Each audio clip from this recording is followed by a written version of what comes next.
I had just left the hospital after undergoing a dilation and curettage procedure for uterine fibroids. On the bus, I happened to encounter a woman who was crying and claiming she had menstrual cramps and a terrible stomachache, asking me to give up my seat. But I refused. I never expected the woman to be the famous internet influencer Bella Marsh. While I was completely unprepared, she started a live stream, and the next day, I was violently attacked online and pushed onto the trending searches. Netizens even dug up the record of my procedure at the hospital. With a uterine wall that thin, it's obvious she has had so many failed pregnancies. No wonder she was so shameless and refused to give up her seat. Turns out she's a despicable woman. The so-called righteous netizens harassed me until I fell into depression, and even my boyfriend stepped forward to accuse me of being dirty and said he wanted to break up. Unable to endure the blow, I jumped from the rooftop, while the female influencer gained tens of millions of followers and began live stream selling, earning more money than she could count. Only after my death did I learn that the influencer had been my boyfriend's childhood crush. To boost the popularity of her live stream, she and my boyfriend had deliberately staged the entire scene. When I opened my eyes again, I had returned to the very day Bella asked me to give up my seat. Hey, my menstrual cramps are really bad. Could you let me sit for a while? I'm sure you understand, right? Please, I'm begging you. The voice beside my ear gradually grew louder. I snapped back to my senses and looked into a pale face. The pain of my body breaking apart still seemed to surge through me, and I could not help but shiver. After staring blankly for several seconds, I finally realized that I had been reborn. I had returned to the very day when the influencer Bella Marsh had coerced me into giving up my seat. I still have 5 stops left. I really can't stand it anymore. My head is spinning, I feel nauseous, and I might throw up. Just let me sit for a while.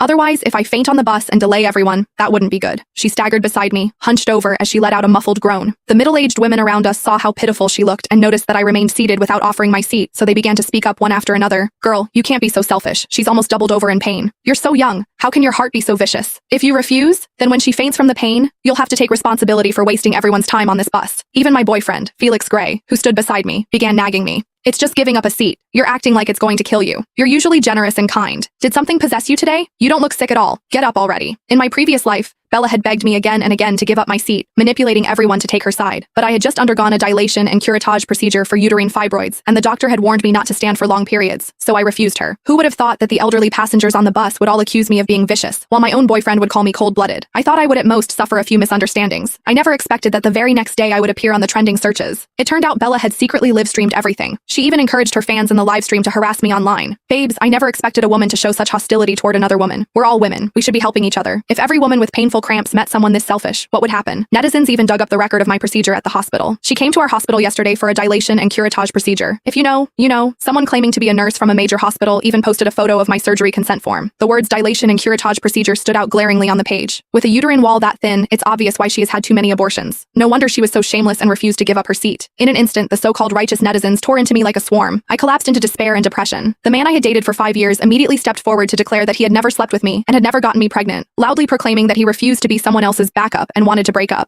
Unable to bear the blow, I jumped from the rooftop, while Bella gained tens of millions of followers and began live stream selling, earning more money than she could count.